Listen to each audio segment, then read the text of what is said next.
Hola, hola, ¿qué tal? ¿Cómo estás? Bienvenido a Directo, a tu CPU por Telestar Televisión Supercable Canal 3. También estamos por Surimar Televisión y por Virtual Televisión a nivel internacional, siempre en el marco de nuestros eventos protocolares que a lo largo del año desarrollamos a nivel de la Fundación Universidad Hispana. Recuerden que tenemos nuestra próxima distinción honoris causa 2026 y bueno, hoy conectados con Bogotá, Colombia, para conversar con un nominado que vamos a descubrir de quién se trata y de alguna manera pues vamos a también actualizarnos un poco en torno a el background que él a lo largo de su carrera de vida, más allá incluso de la carrera que normalmente pues nuestro jurado siempre está detrás del desarrollo académico, pero siempre puntualizando que lo más importante es la parte humana y eso es lo que debemos de siempre eh, destacar, ¿no? Él es José Joaquín Arias Torres. Es nuestro invitado, es un profesional multidisciplinario que combina la contaduría pública con las ciencias militares. Se destaca por una sólida formación académica que incluye un MBA en curso y especializaciones en gerencia logística y contratación estatal. Y como si esto fuera poco, pues está siendo nominado para recibir nuestra próxima distinción honoris causa 2026. Tus saludos, José Joaquín. Bienvenido. Muchísimas gracias, doctor. Un placer saludarlo a usted y a toda la audiencia y totalmente honrado de esta nominación que es en verdad un sueño en tener solo esa posibilidad de ser nominado, porque pues es representar precisamente la posibilidad de seguir dejando huella humanamente en cada uno de los campos en que se ha podido avanzar y bueno, continuar con esta linda causa que es lo más significativo. De verdad que muchas gracias por este espacio y me siento muy honrado nuevamente si me permite mencionarlo. Bien, bien. Bueno, vamos a conversar un poco sobre el antecedente primigenio, ¿no? Te vas incursionando a tu forma de vida desde un plano militar. Hay un abismo entre lo civil y militar. Para los que no han estado, pues pueden pensar de que es algo fácil de digerir. No es fácil, porque una vez que te metes a la vida militar, pues tu vida es totalmente distinta. No vas a tener las eh, situaciones así para resolverlas porque te da la gana. Tienes que cumplir absolutamente órdenes, insubordinación y valor, dicen acá, ¿no? Y tú tienes que responder, vive el Perú, ¿no? Porque ante cualquier llamado de atención, esa es la forma, ¿no? ¿Qué le pasa, soldado? ¿No? Inmediatamente, insubordinación y valor. ¿Qué Sí, le queda sí, al soldado? Lo que tiene que gritar es, vive el Perú, y firmes, ¿no? Y tranquilo y obedecer, aunque no le guste, ¿no? así es. Y también está el hecho de que la situación, no sé, en Colombia debe ser similar a nivel de la escuela de suboficiales, pues un suboficial no puede llegar a ser general, ¿no? Es solamente Correcto. los que son oficiales. Ahora, cuando de pronto se gradúa un alférez, ¿no? El alférez se gradúa a temprana edad y por ahí tenemos un técnico que de pronto ya tiene 70, 60 años, ¿no? Pero se le tiene que cuadrar al alférez, porque en el rango académico militar, el que pesa más es el alférez. El otro, por más que tiene años dentro de la vida militar, pues es suboficial. Tiene que cuadrársele y tiene que obedecerlo al alférez. O sea, Sí, sí. algo que no cuadra de repente dentro de la lógica de lo civil, ¿no? En lo civil eso estaría mal visto, ¿no? Pero en lo militar es normal. Coméntanos, José Joaquín, ¿cómo viviste toda esa etapa? Pues doctor, realmente fue una etapa maravillosa en la vida y que precisamente siento que todo esto que usted comentaba desde el ámbito militar, a pesar de mucha subordinación, del cumplimiento de instrucciones, también generan unos valores muy especiales en el ser humano, especialmente esa disciplina y el cumplimiento del deber a través de la innovación, de la creatividad, pero especialmente también con la cercanía del ser humano. Fue muy lindo en la experiencia que tuve durante 11 años en el ejército, que llegué hasta el grado de capitán, tener la posibilidad de tanta cercanía en tantos departamentos del país con la población, en donde entender las necesidades de esta región permitía precisamente uno poder interactuar, poder cooperar, poder apoyar no solo en defensa, sino también a veces en el solo hecho de enseñar a leer comunidades o territorios donde no llega el wifi de cierta manera y pues no tienen esa posibilidad de interacción globalizada y nosotros con los soldados de la patria podríamos apoyar en este esfuerzo. a eso le llaman actividades cívico-militares y que permitían precisamente esa cercanía con la región. Ya con los soldados es uno tener varios hijos, porque es un proceso de formación en la instrucción cuando ingresan y empiezan esa etapa, algunos durante poco tiempo, porque pues están prestando el servicio, aquí en Colombia es o totalmente obligatorio, y otros que ya se dedican dentro de su vida profesional a ser soldados profesionales. Pero tener la oportunidad de ese entendimiento, de ese acompañamiento, del trabajo en equipo, pues apoya aún más al cumplimiento de la misión dentro de las fuerzas militares, especialmente el Ejército Nacional. Ujú. Ahora, dentro de lo que manifiestas tú, ¿ya actualmente no estás dentro del ejército o todavía sigues teniendo actividad? Sí, tengo actividad dentro del ejército como oficial de la reserva, en donde Ajá. apoyamos en diferentes actividades a honoris causa, precisamente con la población y en capacitación.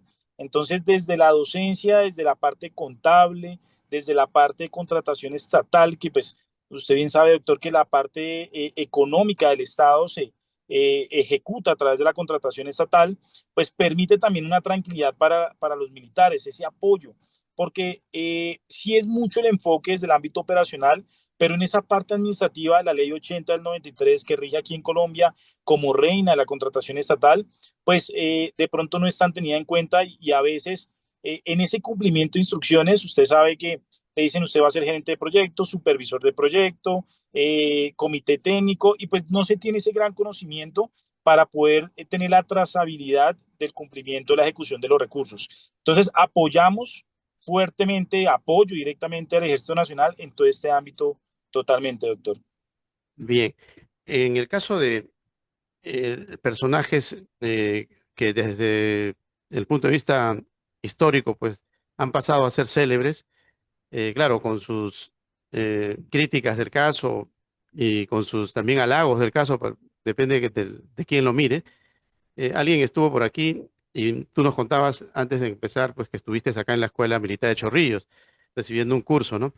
Bueno, hace muchos años estuvo aquí Hugo Chávez Frías, ¿no? Y llegó en la época donde se encontraba en el poder Juan Velasco Alvarado, ¿no? Que Juan Velasco Alvarado fue un revolucionario, ¿no? Que llegó al poder a través de literalmente un golpe de Estado, ¿no?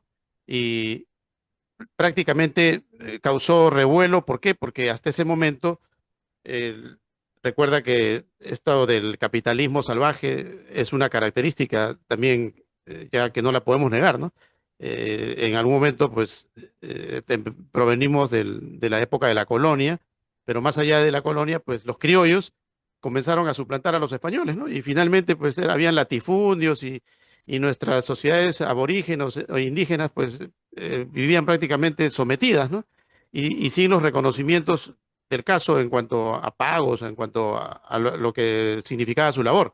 Entonces aparece la figura de Velasco como una especie de revolucionario que comienza a nacionalizar ciertos eh, elementos estratégicos para el desarrollo del país. Y en ese momento aparece Hugo Chávez por aquí, ¿no?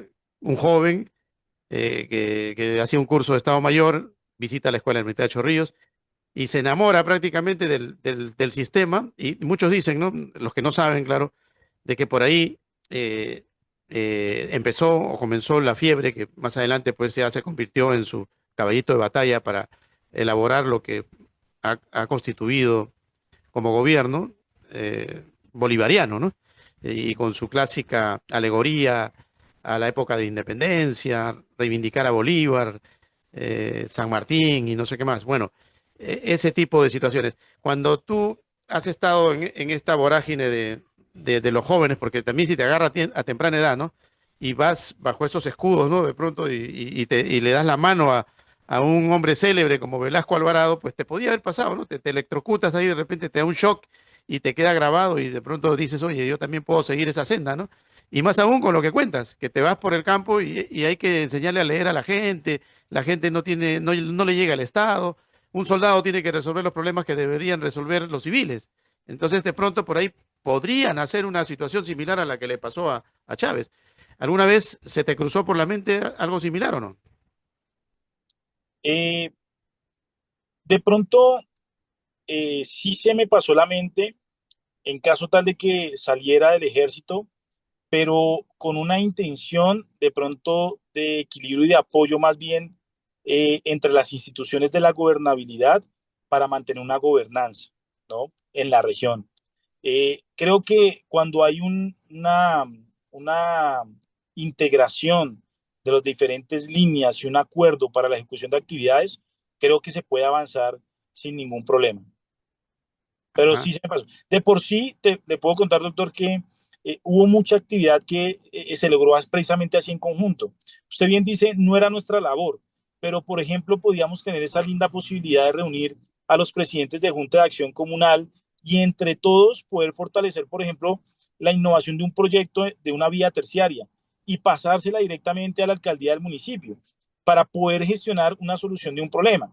Y a partir de allí, o de una necesidad, y a partir de allí, desde la parte de seguridad, nuestro aporte dentro de esa parte técnica que fortalece el proyecto. Entonces, de forma integral, creo que es una manera de poder aportar o que se aportó en su momento para poder mejorar la región como tal. claro. Aparte que cuando recorres gran parte de los territorios alejados a la gran metrópoli como Bogotá, como Lima, como Santiago de Chile, como Buenos Aires, vas a encontrar la verdadera Colombia, ¿no? El verdadero Chile, el verdadero Perú. ¿Y qué es el verdadero? El verdadero es el que está olvidado, ¿no? Porque no se abastece. Nuestros gobiernos son muy centralistas, ¿no? Y vamos a encontrar pues calamidades que por lo general pues un soldado lo va a encontrar, por ejemplo, en zona fronteriza, ¿no? Con mayor razón todavía, ¿no? Entonces, frente a eso, el soldado también es de carne y hueso y no deja de ser civil, ¿no? No deja de llegar a su casa y acariciar a su madre, a su hijo, y la madre y el hijo le dice, oye, mira, tengo este problema, y es verdad, no hay médicos, no hay escuelas, ¿no? No hay alegría como para poder comer bien, porque ¿cómo comes tú bien si sabes que a una cuadra tuya hay gente que no tiene para comer? O sea, tu alegría, ¿cómo puede ser completa? No, no, no lo va a hacer. Entonces, frente a esa situación, pues hay cuadros de dificultad que creo que ya tienen que agenciarse a lo que tú has venido haciendo, ¿no? Has pasado de la vía militar también a la vía civil, porque has desarrollado una carrera que tiene que ver con administración. ¿Cómo es que finalmente vas hacia esa línea de estudio? Claro, doctor, lo que pasa es que, pues precisamente, algo muy lindo que tuve como experiencia dentro del ejército fue vivir como ambas caras, si se puede decir, esa parte operacional y esa parte administrativa. Pero había un general norteamericano que decía que cuando administrativamente no se tiene organizada una empresa, operacionalmente normalmente no funciona.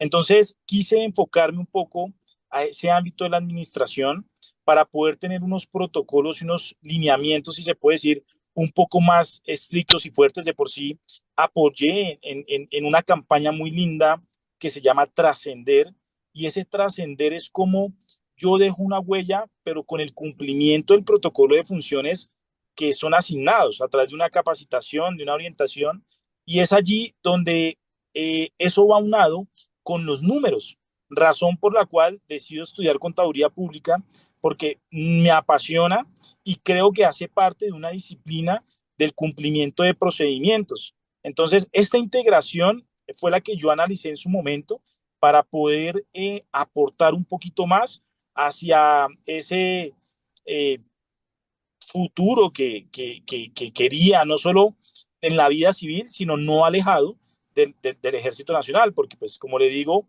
la intención es seguir apoyando a los soldados, al personal de suboficiales, al personal de oficiales, y de una manera sin remuneración alguna, sino más bien de apoyo, porque ya lo viví y por ende, pues me parece importante fortalecer esos espacios. Ajá. Ahora, cuando se habla de estas posturas que tienen que ver con la política, ¿no? ¿Cómo se compagina, por ejemplo, el hecho de haber estado detrás del enemigo propio, ¿no? Que son estas guerrillas, estas cuestiones ya que en Colombia, por ejemplo, son históricas. Y en la actualidad se ha llegado, tú dirías, a un punto de quiebre al respecto. Hay una evolución. Se puede decir de que se está recuperando ya la pacificación total del país y se avisoran tiempos donde esto quedará simplemente en un mal recuerdo o tú todavía lo ves muy difícil de que eso se consolide? Pues doctor, te puedo decir que está un poco difícil, ¿sabe? Y lo digo por experiencia propia, hace poco sobre una vía terciaria por un departamento del país. eh, ya fue por esa intuición que uno de pronto tuvo en la formación militar al momento de ver a más o menos a unos 300 metros que había un puesto de control, pero me generó curiosidad que ese puesto de control nunca estaba allí. Decidí retornar de manera inmediata, no acercarme a ello, y me enteré al día siguiente, ya me quedé pernoctando, durmiendo en ese punto, y me enteré que precisamente ese puesto de control era precisamente de un actor, no actor armado no legal de guerrilla, ¿no? Aquí en el punto. Pero ahí viene lo curioso, doctor, que hasta este año se escucha de pronto ese tipo de situación en ese sector. Entonces, son consideraciones que preocupan un poco. No quiere decir que anteriormente no pasaba absolutamente nada, no, pero sí se ha abarcado en diferentes espacios un poco más de inseguridad, de que pues ellos les permite a través de sus capacidades bélicas y capacidades de logísticas, tener más espectro de interacción con la población. Y es muy complejo. Yo tuve la linda oportunidad de estar en el periodo siendo activo, en el periodo de cuando se hizo el Acuerdo de La Habana, ¿no? El Tratado Ajá. de Paz en el 2016. Y si uno lee el acuerdo, doctor, pues realmente es fantástico porque es ese equilibrio en lo que se busca de progreso de la comunidad, de progreso de las instituciones también, y que el país salga adelante.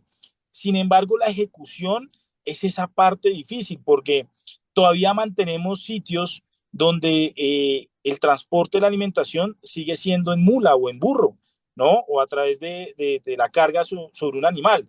Y que lamentablemente no se puede tener tanta intervención del Estado porque pues siguen interactuando grupos que Son zonas liberadas. Son.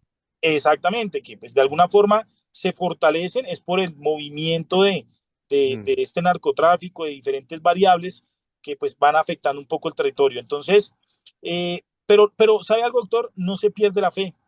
No, la fe no, nunca se debe perder, creo yo, sino más bien de cada uno de nosotros seguir dejando una huella, seguir dejando una historia, porque pues la historia, independientemente de la que sea, va a permitir que cada ser humano tenga ese razonamiento para una toma de decisión que determine precisamente cómo aporta a la comunidad, se aporta a sí mismo eh, para un mejor avance, ¿no? Entonces, Mm. es lo que podría como comentarles sobre ese punto, doctor.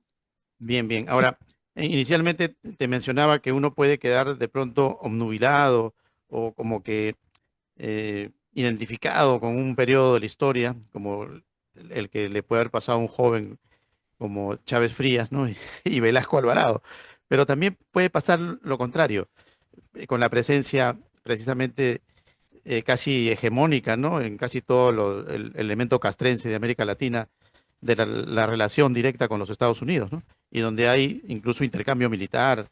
Aquí, por ejemplo, los mejores cuadros se van para recibir clases especiales allá en el Pentágono y no sé qué más, ¿no? O sea, y vienen también americanos aquí.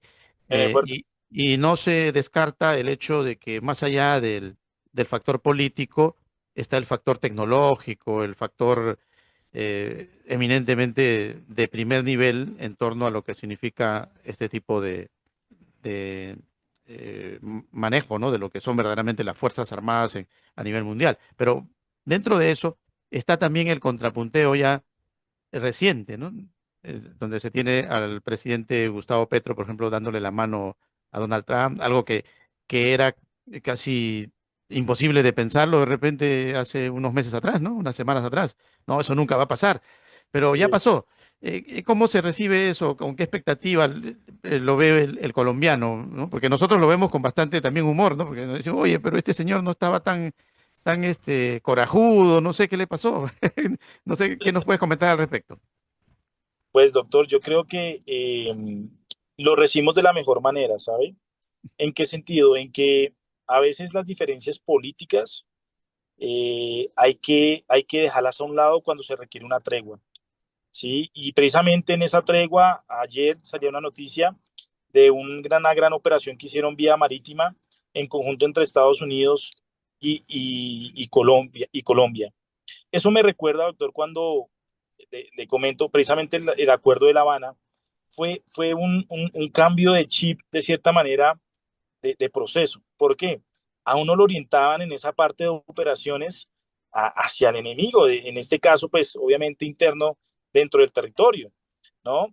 Pero cuando termina La Habana, entra un proceso más robusto desde los derechos humanos, derecho internacional humanitario, en decir, no, no, no, usted tiene que anunciarse y a partir de ahí más bien, oiga, dele la oportunidad de reivindicación. Claro, es como cambiar esa intención, pero también entender de que se puede tener paz y tranquilidad de otra manera.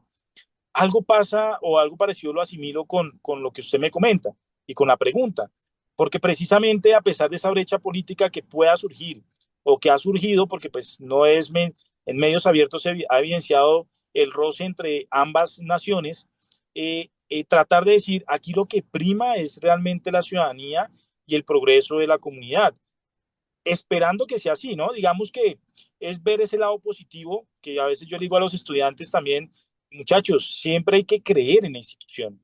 No podemos perder, es dejar de creer.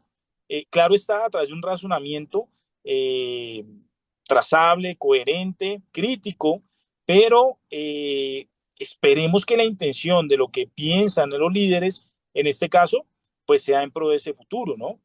Entonces, digamos que, claro, uno va a encontrar comentarios por parte de diferentes partidos políticos, buenos, malos, pero pongo a consideración es tratar de no perder la fe en la institución, creer que ojalá sea de esa manera, y pues con el tiempo, en el análisis que uno tenga, identificar si efectivamente fue así de manera crítica o no. Sí, bueno, últimamente se vende al bueno como el malo, al malo como el bueno, ¿no? Y hay una confusión total, no sabemos verdaderamente quiénes son los buenos y quiénes son los malos.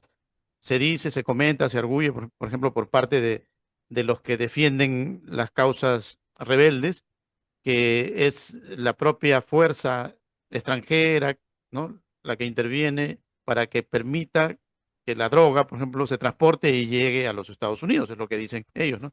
Que no, nosotros no somos, son ellos mismos.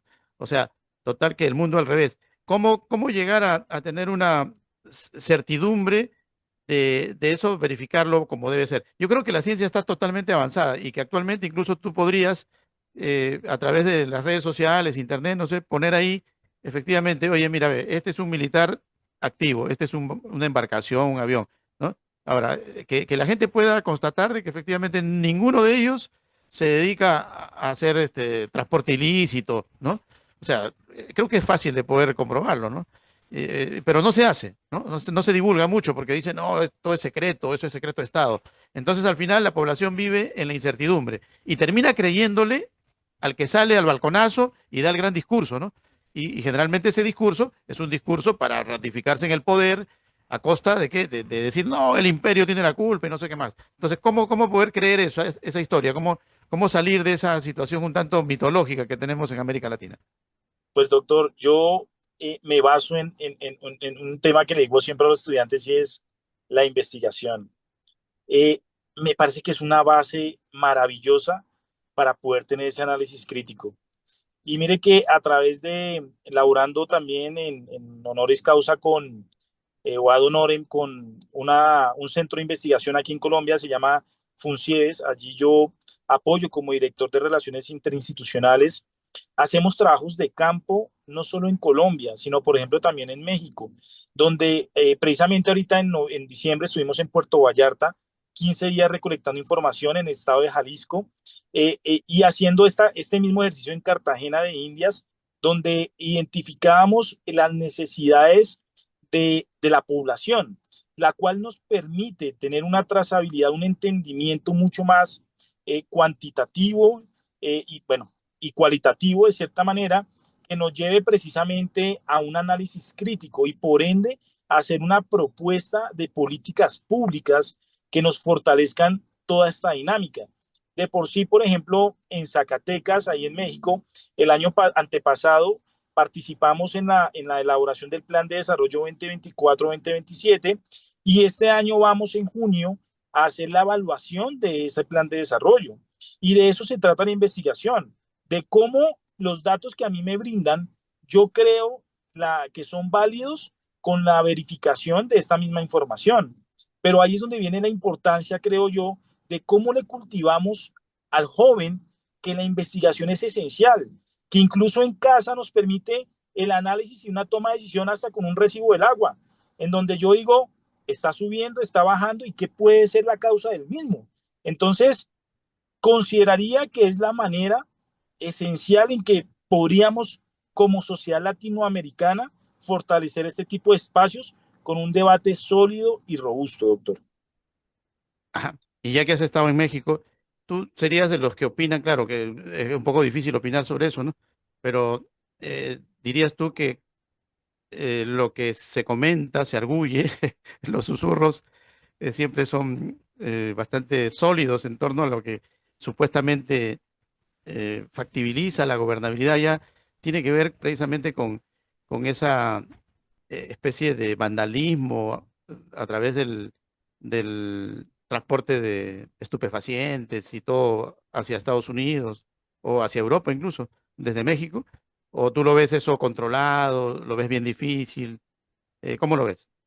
Está complejo por regiones, doctor. No, no es fácil. Hay vías que son difíciles de transitar, de por sí se hacen a ciertas horas nada más en la parte diurna y nosotros intentamos tener esa conexión con las presidencias, porque pues allá las alcaldías solo son los presidentes, no se les llama alcaldes, para que la fuerza pública nos ayude en la seguridad, porque sí son sectores un poco marcados que tienen esta situación. Y adicionalmente, eh, hay comunidades que han sufrido situaciones como la que estamos viviendo actualmente en el departamento de Córdoba, en Colombia, con inundaciones, donde el cambio climático ha generado un tema muy fuerte y esto a veces es aprovechado por diferentes sectores armados. Y en México pasó algo similar, incluso en el estado de Veracruz el año pasado, en un municipio como Poza Rica, en donde una ola de 4 o 5 metros, mitad de la ciudad, es fuerte, pero que a veces aprovechan estos sectores estas situaciones y en vez de colaborar, de pronto lo utilizan de otra forma. Pero bueno, son dinámicas, doctor, que de alguna manera no es en todo México, es por partes, igual que aquí en Colombia, ¿no? Pero que pues hay diferentes tipos de acciones, ¿no? Unas son un poco más fuertes que otras, pero que pues es importante obviamente ese control estatal que permita la interacción a evitar un poco este tipo de situaciones. Ujú, bien, bien. Bueno, eh, en tu perfil tenemos pensamiento disruptivo. Eh, ¿Podrías darnos un ejemplo de una política o proceso logístico que haya transformado radicalmente para mejorar la eficiencia? Bueno, pues doctor, eh, sí lo he aplicado, pero a través de la tecnología, ¿sabe? Yo pienso que no es ajeno, les digo a los estudiantes, no hay que ser ajeno a, por ejemplo, actualmente las diferentes tendencias tecnológicas como la inteligencia artificial. Claro, no hay que perder el análisis ni el razonamiento por parte del ser humano, pero sí nos ayuda a optimizar procesos y tiempos. Entonces, a través de la inteligencia artificial se ha logrado desde la parte contable la integración precisamente de diferentes ERP y SAP que ayudan a, uno, el cálculo de inventarios, que ayudan al análisis precisamente de alertas que permiten este escenario, y segundo, a cómo me ayuda a agilizar los análisis de los estados financieros, pero en tiempo real, que es lo que se pretende precisamente tomar decisiones en situaciones que se presentan, como por ejemplo no tener una mercancía o un inventario en cierto punto, pero sí que está en otro lado. Entonces, a partir de allí, ¿qué toma de decisión puedo tomar yo? ¿Desde qué punto me sale más económico el movimiento terrestre del mismo o incluso aéreo, dependiendo? Pero sí lo he aplicado y me ha parecido muy práctico y funcional. Bien, bien. Con tu experiencia en México y tus estudios también en Estados Unidos, tengo entendido, ¿qué oportunidades de cooperación internacional consideras que son más críticos para fortalecer la economía creativa, por ejemplo, en Colombia actualmente? Pues doctor, mire, yo creería que es la interculturalidad, ¿sabe? Ujú. La interculturalidad, hicimos un pequeño estudio en el 2021 entre Tlaquepaque, Guadalajara y Bogotá, precisamente a través de un estudio de economía creativa. Y evidenciamos que esos hermanamientos entre dos ciudades, por ejemplo, Guadalajara y Bogotá, fortaleció el observar las dinámicas que tiene una ciudad con la otra y cómo yo lo puedo tomar como ejemplo para mejorar algún proceso de la ciudadanía o servicio a la ciudadanía. Y asimismo, cómo apoyo a la población a través de esta economía creativa para que se integren y en una economía formal puedan robustecerse. Pero no solo desde ese punto, sino estatalmente, yo como también le aporto. A través de los criterios, por ejemplo, aquí en Bogotá se maneja un impuesto que se llama el ICA, bueno, a nivel nacional, pero cada ICA, o el porcentaje del ICA lo establece cada municipio. Entonces, como yo como alcaldía, a través de este impuesto, también puedo apoyar a esa economía creativa de forma integral. Entonces, esta interculturalidad consideraría yo que puede ser una herramienta esencial entre diferentes ciudades, entre diferentes países, porque ahorita la globalización lo permite y nos ayuda a quizás no solo entender un proceso, sino también generar una cultura ciudadana un poco más robusta. Ajá. Actualmente estás trabajando en el doctor Simi, algo así, ¿no? Sí, sí. Coméntanos un poco, por ejemplo, ya que pasaste por el ejército, ¿cuál consideras que ha sido el mayor reto al adaptar esa disciplina, ¿no? Y estructura operativa al ecosistema de franquicias privadas, como por ejemplo la del doctor Simi? Eh, pues doctor, mire que es bien interesante porque es especialmente en el tema de las ventas. Resulta y pasa que a diferencia de Colombia, en México, usted no requiere de pronto como un título para poder ser regente en un punto de farmacia, ¿no? Allá en México le dicen farmacia, aquí en Bogotá, en Colombia le dicen droguería. Digamos que en México cuando escuchan droguería dicen es otra cosa, ¿no? Pero por eso manejo como la dinámica de farmacia mejor. Y entonces allí, cuando se busca un personal para que atienda en un punto de Doctor Simi, por ejemplo, eh, se busca como una esencia de vendedor comercial, de ventas. Ya la parte técnica se le brinda el aprendizaje a través de una capacitación que brinda la misma franquicia, ¿no? En Colombia es distinto. En Colombia, para usted poder atender un punto de farmacia, requiere que tenga un título por parte de una resolución por parte de la Secretaría de Salud como regente. Es decir, que está autorizado como director técnico. Incluso en México le dicen encargado y en Colombia le dicen director técnico. Pero esa parte comercial y de venta no la tiene. Entonces, ha sido una dinámica muy interesante en Colombia. Aquí, doctor Simi lleva año y medio en proceso de expansión. Yo estoy con una empresa que tiene franquicias de doctor Simi. Ya tenemos 6 puntos en Colombia y la dinámica con el personal ha sido esa, ese reto de cómo se vuelve más comercial, entendiendo la ficha técnica del producto, el conocimiento que tiene, pero siendo totalmente franco con el cliente, porque son los principios y los pilares de Doctor Simi que fundó el licenciado Víctor González Torres, ¿no? Entonces, es la esencia que también representa Simi a nivel social. Yo creo, no sé, doctor, si ha escuchado en México tanta apoyo social que ha brindado Doctor Simi, los reconocimientos que ha recibido en diferentes ámbitos. El último fue con el Papa León XIV, pero que esa es la huella que ellos llaman incluso como el guerrero Simi Samurai, desde esa cultura japonesa, que nos permite atender al cliente con mucho tema comercial, pero con total franqueza y sinceridad para que vuelva a nuestro punto. Ajá. Ahora está pasando también que utilizan ese tipo de relación social para vender, ¿no? Y claro, los que adversan esta situación dicen que es el capitalismo salvaje, disfrazado de, de solidaridad y no sé qué más. Y al final, incluso las enfermedades provienen de lo mismo que ellos eh, como que lo, lo venden o lo hacen.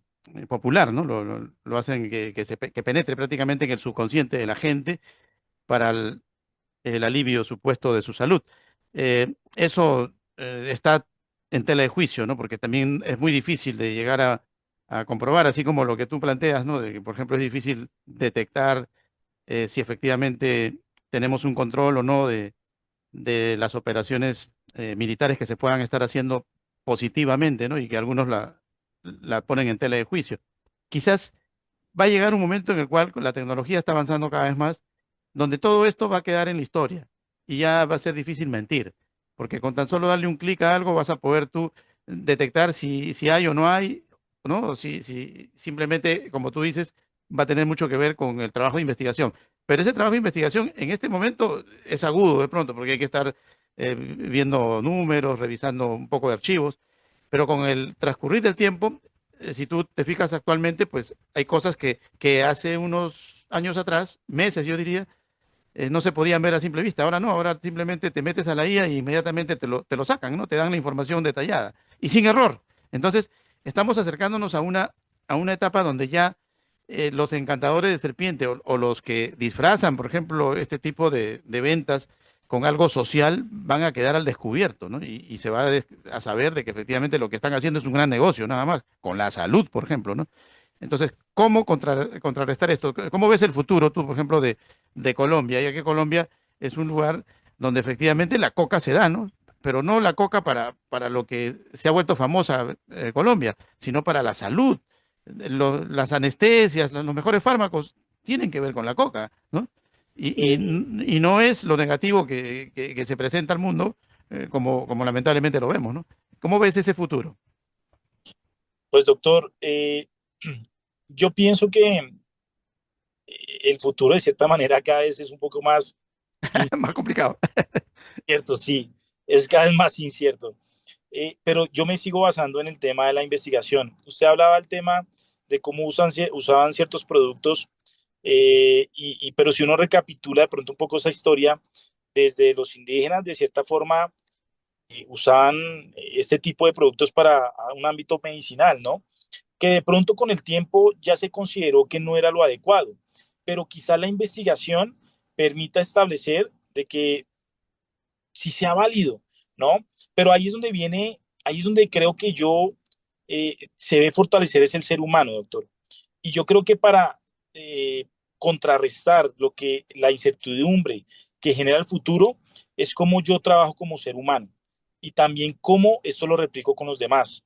Porque depende de cada uno de nosotros en su toma de decisión si actúa bien o actúa mal, si está de acuerdo en continuar en un sitio donde de pronto no cumple con esos estándares que son sus valores y principios o decide continuar. Entonces, para contrarrestar la inteligencia artificial, lo que viene, lo que están dando, es el mismo ser humano. Ah, que no es fácil y que una sola golondrina no hace el cambio, totalmente. Pero es esa tranquilidad, creo yo, que intento, por lo menos en mi ejemplo, brindarle a mis hijos y en dejarles como huella de que su carácter esté fundamentado y que si esa es tu esencia, la mantengas en toda parte y no se presenten esas máscaras que usted bien comenta, ni en lo personal ni en lo profesional. Entonces, creería que es ese fortalecimiento en el ser humano como tal. Sin embargo, cuando vemos la cima del poder, pues vamos a encontrar a alguien diciendo de que, oye, yo creo que Jesús tuvo algo con Magdalena, ¿no? Con María Magdalena, ¿no? Y yo estoy seguro de eso, incluso lo asegura, ¿no? Dice, ¿no? Porque el hombre sin amor no vive. Entonces, ¿cómo haces tú si lo está diciendo el que lidera, ¿no? ¿Cómo haces para cambiar esa historia? Porque esos son los líderes que le gusta al pueblo. ¿Qué dirías al respecto? Pues, Doc, mire, yo lo que hago en la docencia es les pongo el ejercicio, pero precisamente a través de la investigación. Entonces, digamos que en ese escenario les pongo, bueno, investiguemos tarea, vamos a investigar sobre qué encontramos sobre Jesús y María Magdalena. ¿Encontramos hechos? Ok, puede ser. Entonces, ¿hasta qué punto de porcentaje de credibilidad consideraríamos nosotros la calificación que daría a esa persona al momento de enunciarlo? Entonces, pero se trataría a través de eso, de un análisis conjunto y respetuoso. porque es que todos pueden tener un punto de vista y de acuerdo y una interpretación de acuerdo a esa validación e investigación, ¿no? Entonces, es la forma en que yo considero en que uno puede debatir las circunstancias, ¿no? Incluso a veces desde el ámbito familiar pasa, ¿no? Que se reúne la familia, una actividad de domingo de descanso quizás, y empiezan a salir estos temas. Pero normalmente no se tiene esa base sólida de investigación como para uno decir, oiga, es que yo creo que de acuerdo a lo investigado en Scopus, no, porque estamos en familia, ¿no? Pero desde ahí es donde empieza uno también a guiar en que el cuidado con las palabras, en poder decir, al parecer, o consideraría en mi conocimiento que no tengo, o creería que no, creería que sí, pero de acuerdo a ese conocimiento que yo tengo. Entonces, eso permite también una trazabilidad que la generación que viene atrás lo va comprendiendo también, ¿sí? Que no es fácil, a veces con de pronto consideraciones que ya por conocimiento técnico de pronto uno interviene y dice, no, no estoy de acuerdo de por sí, a través de Funcies nosotros tenemos posibilidad de participar en la plataforma ARCA. La plataforma ARCA es donde en el Senado de la República se pasan todos los proyectos de ley y tenemos la opción de participar técnicamente en las consideraciones que tengamos, ¿no? Justificadas.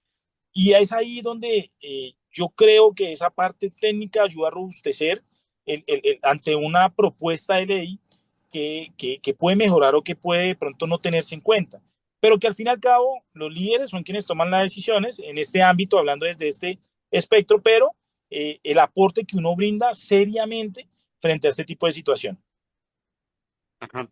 Pero también dicen que echa la ley, echa la trampa, ¿no? Pero, por ejemplo, vamos a mencionar una que tú la dominas. Mencionas las leyes 8093 y 115007. Sí, ¿Cómo ha señor. aplicado este conocimiento técnico para mitigar, por ejemplo, riesgos legales en tus asesorías externas actuales? ¿Cómo ha aplicado eso? Uy, doctor, en la planeación, en la etapa de la planeación. La contratación estatal tiene tres etapas aquí en Colombia, que es la precontractual, contractual y postcontractual. Normalmente, en las diferentes modalidades de contratación, la contratación estatal ha tenido una historia linda en Colombia, donde cada día se transforma con la intención de ser un poco más transparente, ¿no? Repito, con la intención de ser más transparente. Ya hay, como usted dice, echa la ley, echa la trampa, hay muchas situaciones en donde se presentan diferentes circunstancias, pero que si desde la planeación, desde la estructuración de la necesidad del usuario final, esa persona normalmente no tiene ningún tipo de interés, porque no llega a ese nivel de poder concretar algún otro tipo de acción no adecuada. Entonces, cuando yo intervengo a ese primer usuario, que es el que va a recibir totalmente la satisfacción de la necesidad y la estructura de una manera robusta y que no tenga algún cambio más adelante, es donde se puede generar esa transformación. Y es donde nosotros interactuamos cuando en ese ámbito se asesora directamente al comité técnico estructurador, a la persona que pasa la necesidad, para que cuando sea suministrada, pues tenga todos esos requerimientos técnicos, jurídicos y económicos que fortalezcan la presentación de diferentes oferentes y por ende una evaluación mucho más tranquila y plural, porque también es la finalidad. Bien, bien. Bueno, es parte de la legalidad, ¿no? Que se tiene que manejar de esa manera porque no hay cómo evadir la ley, a pesar de que hay expertos en evadirla, ¿no? También hay un enfoque de sostenibilidad, ¿no? Ha sido ponente en logística sostenible y redes de valor. ¿De qué manera está integrado estos conceptos de sostenibilidad en la operación financiera de las empresas que asesoras? Pues doctor, precisamente la red de valores es tratar, bueno, digamos que, o digamos no, me baso mucho en el supply chain con respecto a una traducción de cadena de valor. ¿Sí? ¿Por qué? Porque considero que la integración de las diferentes áreas, y esto viene desde Lambert, cuando él hablaba sobre el supply chain, eh, considero que la integración de las áreas es esencial para una toma de decisiones y optimizar tiempos y optimizar costos. La red de valor trato de manejarla de esa forma, ¿sí? De cómo no son caminos separados, que es muy normal encontrar una empresa. Yo hago mi función y ya, y ya depende de usted. Y si hay una novedad, pues ahí se genera un traumatismo administrativo innecesario, sino más bien yo como también apoyo a avanzar en ese traumatismo. He encontrado empresas con mucha burocracia, de cierta forma, en diferentes procedimientos, y la intención es agilizar la operación, ¿sí? Para que el cliente al final tenga una satisfacción mucho más eficiente y eficaz. Pero ahí es donde la red de valor entra a fortalecerse, y la sostenibilidad, no solo desde la parte ambiental, sino también esa sostenibilidad de la empresa para que las decisiones sean a largo plazo, ¿sí? Tengan un fundamento a largo plazo.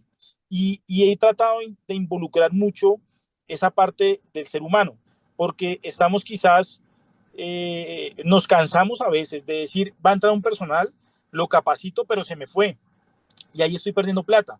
Pero no hay que pensar así. Es más bien como yo desde el principio también involucro la esencia de la empresa al que integra nuevamente la empresa o por nuevo a la empresa para que ya se contagie de la sostenibilidad de que quiere estar aquí mucho tiempo. ¿Sí? Y eso hace parte de esa red de valor dentro de lo que yo intento apoyar a las empresas como tal. Ajá. Ahora, dentro de tu red de valor, ¿te arrepientes de haberte metido de pronto en esto de administración y de manejo de lo que significa la parte de los negocios y tal vez te debiste haber quedado eminentemente solamente en lo castrense o estás a gusto? ¿Por qué ese viraje? ¿No tenías de pronto mayor horizonte si te quedabas eminentemente dedicado a la parte castrense? Pues doctor, mire, no me arrepiento. Le puedo decir que no me arrepiento, porque sigo conectado con ellos y eso me encanta. Lo que pasa es que al momento de esa toma de decisión también se fortaleció mucho un punto, y fue el tema de querer estar un poco más en casa, de llegar a casa de cierta forma casi todos los días.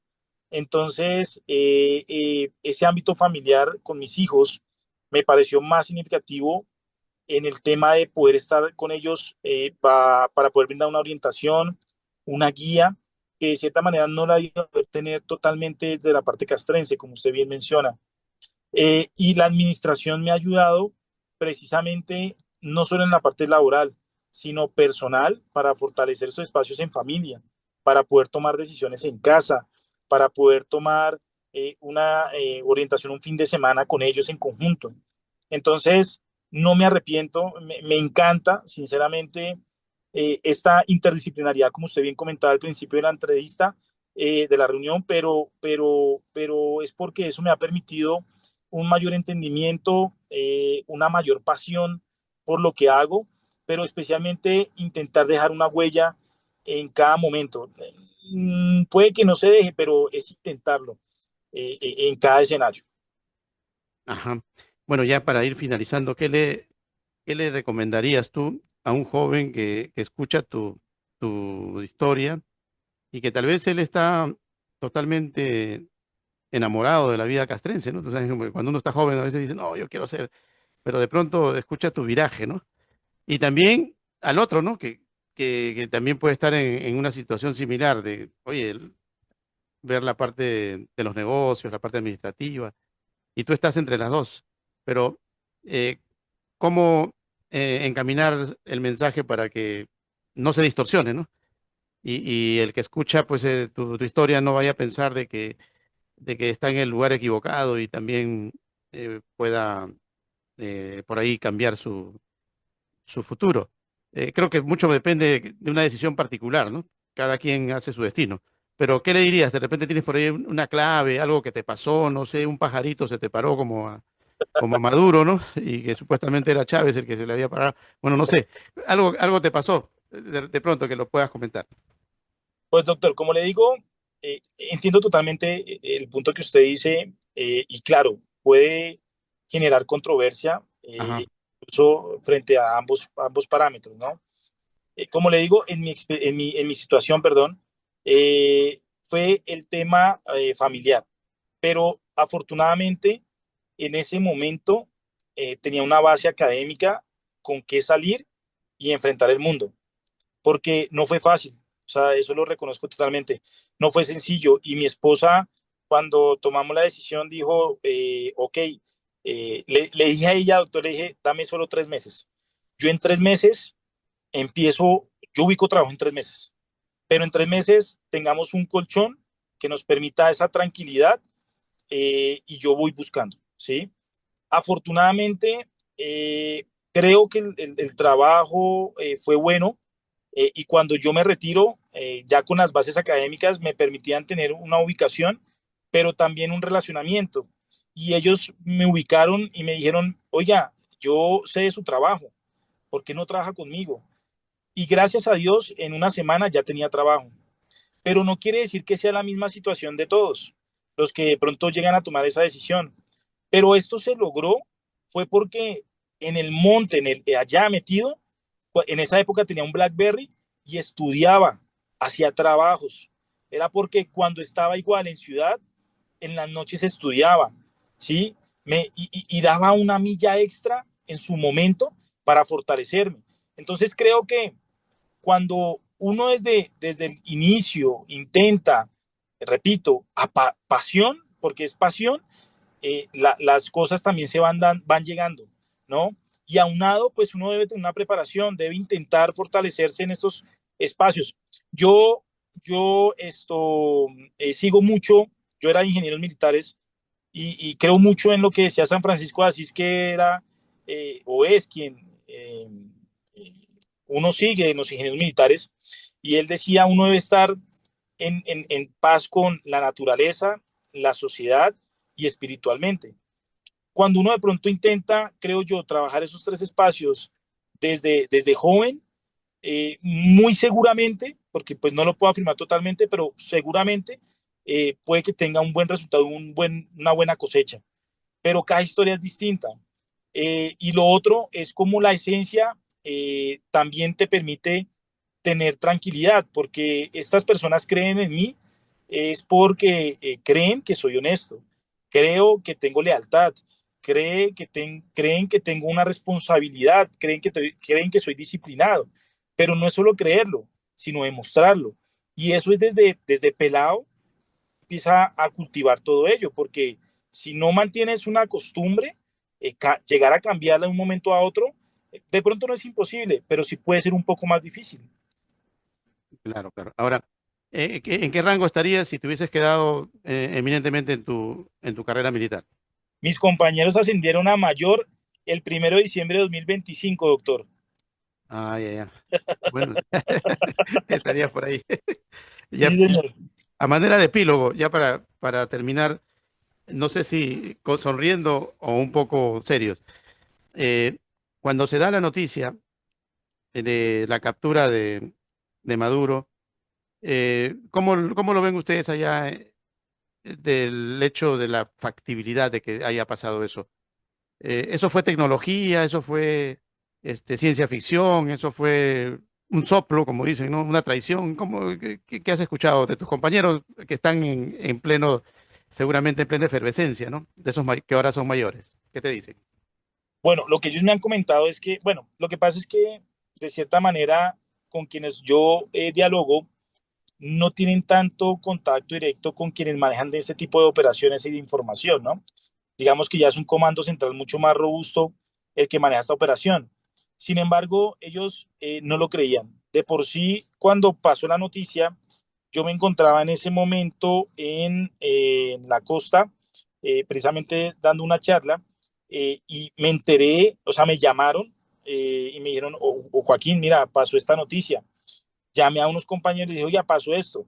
Algunos de ellos ni se habían enterado y otros de ellos creyeron que ya no era, que no iba a ser posible, porque se tenía como, no por parte de ellos, sino de forma general, en que se dialogaba según la sospecha que decían a fuentes abiertas, en que esto iba a ser interactuado en diciembre. Entonces, cuando pasa diciembre y no pasa nada, pues se dice, no, ya no pasó nada, ¿cierto? Ahora, sin querer decir que pase o no pase, digamos que es únicamente no se dio una situación que se proyectaba de acuerdo al análisis que se hacía. Pero causa sorpresa en lo que habló con algunos de los compañeros, causa sorpresa porque pues es cómo logran este tipo de operación, ¿no? Y de pronto en lo que se observa, como que qué pasó con la seguridad, qué pasó con muchas cosas, o sea, empiezan muchos análisis ahí a intervenir, pero que bueno, pues yo creo que el mismo tiempo podrá llegar a determinar o a poder publicar lo que realmente pasa frente a este tipo de situaciones, ¿no? Claro, claro.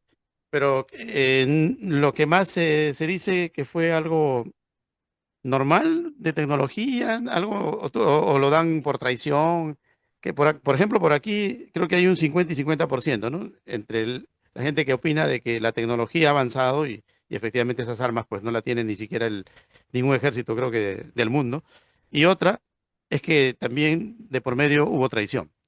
Por allá me imagino que se debe manejar la misma información, ¿o no? Pues doctor, mire, yo le podría decir que coincido con la mayoría de mis compañeros en el tema un poco de tecnología, pero ¿por qué se lo digo por ahí? Por lo que uno mismo vivió. Yo tuve la oportunidad de estar en Fort Benning haciendo curso ahí en el estado de Georgia y es realmente, y eso fue hace años, pero realmente, o sea, impresionante lo que ellos tienen en tecnología y armamento, ¿sí? Entonces, de alguna forma, uno podría llegar a decir, es que tienen la manera de cómo hacer esta dinámica, ¿no? Claro, tiene que haber inteligencia. Dentro del arte de la guerra de Sun Tzu, siempre se involucra la inteligencia, ¿no? Y la inteligencia puede pasar la contra, que es ese sapeo, como usted bien menciona, o realmente inteligencia hecha que permita entrar a una operación. Entonces, y ellos tienen la capacidad de hacerlo, ¿sí? Y se lo digo ya por experiencia propia. Entonces, sí creería que de alguna forma la parte tecnológica tiene un porcentaje muy alto para que ellos puedan aplicar ese tipo de operaciones. Así es. Bueno, también lo que se comenta por aquí es que si no hubiese pasado lo de Maduro, creo que no se habría llegado al extremo de que Gustavo Petro pues se dé la mano y se abracen con Donald Trump, ¿no? Parece que ese factor fue el que lo obligó a abrazarse. Pero bueno, así es la historia, ¿no? Así es la historia. Bueno, tenemos ya que ir culminando, José Joaquín. Y la mejor de las suertes en tu carrera ya, que creo que siempre va a estar compaginada con la disciplina, que es la base de toda persona, ¿no? Y gracias a tu experiencia castrense, pues has podido asimilarla al máximo y creo que la sigues utilizando en tu vida ahora civil con la parte administrativa, ¿no? Ser disciplinado. Es difícil, incluso cuando haces una transacción comercial la gente no cumple, no son disciplinados, ¿no? ¿Y por qué? Porque estamos rodeados prácticamente de una vida muy improvisada. La improvisación es parte de la cultura latinoamericana de los últimos tiempos en especial, ¿no? Se ha perdido el formalismo incluso, somos muy informales, estamos siempre buscando evadir impuestos, evadir la ley, todo lo queremos hacer, ¿no? Como eh, informalmente, ¿no? Folclóricamente, se dice por aquí. Y creo que esa disciplina es la que tenemos que recuperarla, tenemos que mantenerla, y de allí que nuestra institución pues esté nominándote para recibir esta distinción, pero con el compromiso, eso sí, de que te mantengas siempre en línea, ¿no? Que no te vayas por los caminos, esos que a veces son cortos, ¿no? Para llegar a la cima, pero que te conducen a lo que ya es característico de nuestra historia, ¿no? A fracasos perpetuos, ¿no? Que condenan incluso a nuestra sociedad a vivir a expensas de crisis económicas, ¿no? De desabastecimiento, de una serie de situaciones que a veces decimos, no, la culpa es de tal, pero no, no es que la culpa sea del otro, la culpa es de uno mismo porque permite de que este tipo de prácticas eh, sean el pan de cada día, ¿no? Sean la conducta, como si fuera algo natural, y no lo es. Pero bueno, esa es la historia que tenemos. Tu despedida, José Joaquín, y saludando siempre a Colombia como habitualmente lo hacemos. Pues doctor, muchísimas gracias de verdad por este lindo espacio, a usted y toda la audiencia. Un saludo muy especial también a Perú, con todo el cariño. Felicitarlos por ese puerto que están culminando. De hecho, Ah, que es sí, sí. fantástica en el ámbito logístico. Aquí estamos medio preocupados porque Van a tener, los barcos van a tener que venir para acá primero, para irse para allá, para China, para Shanghái.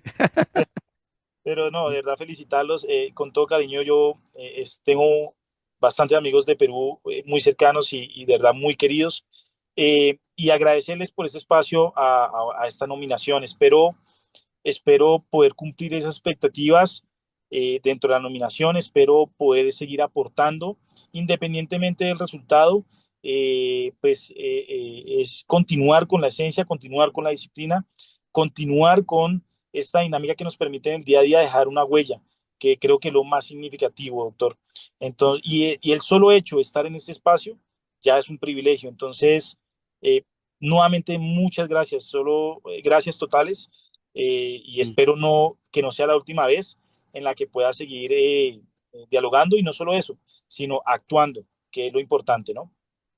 claro. Y bueno, también saludamos a Rafael Martos, que es el amigo que es el que te ha propuesto, ¿no? Es uno de nuestros distinguidos honoris causa, y que la próxima vez que visites Perú, pues no sea la Escuela Militar de Chorrillos, y ahora vas a, ya como civil, ¿no? Para que Listo. seas de alguna manera reconocido por nuestra Fundación Universidad Hispana. Un abrazo a la distancia. Recuerda que la cita es por Telestar Televisión Supercable Canal 3. También estamos por Surimar Televisión y por Virtual Televisión. Hasta la próxima. Gracias. Muchas Chao, gracias. Joaquín. Hasta luego.